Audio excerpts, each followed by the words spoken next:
4th of July, Independence Day. Independence Day means giving everyone the freedom and independence to marry the person they love.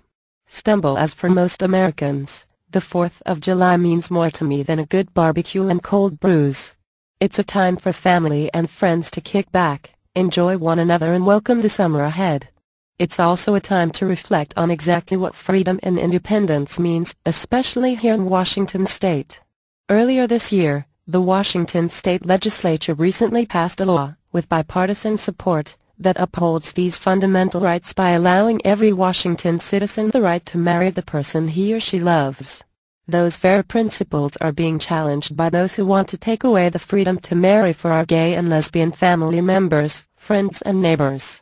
Earlier this month, those determined to overturn the Washington State Marriage Equality Act delivered their signatures to the Secretary of State's office to place Referendum 74 on the ballot this November. This is not a surprise. We knew this would happen. Still, it's important for voters to remember that this was a law that passed with a bipartisan coalition because people on both sides of the aisle came together in support of fundamental fairness, equality and personal freedom for everyone. I was part of that coalition as one of the first Republicans to sponsor the bill because I believe it was the right thing to do for Washington State. For me, this is also a question of governmental interference. As a Republican, I believe one of the key tenets of governance is a fundamental belief in personal freedom and individual responsibility.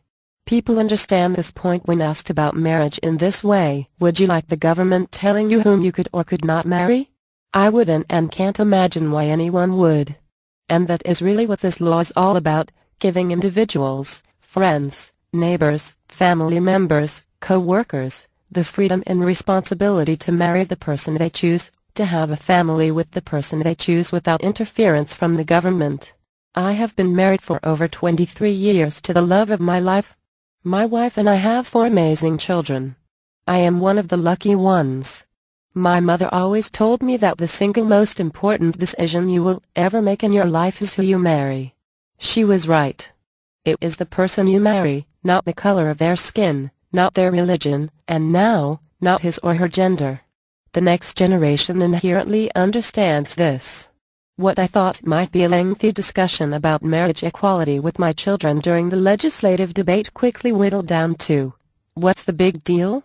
My 16-year-old daughter quoted the Declaration of Independence, Pursuit of Happiness, Guarantee and then asked for the car keys. For them and their friends, this is a no-brainer. Marriage promotes responsibility, commitment and stability, family values that we all believe are important. Taking away freedoms by overturning our bipartisan marriage law doesn't hold up to the Washington values I hold dear and hope to pass down to my children. That's why I'll be working to approve Referendum 74. I believe that my gay and lesbian friends, neighbors and co-workers deserve the same freedom and opportunity to pursue happiness, to marry the person they love and to have that special union recognized by the state of Washington.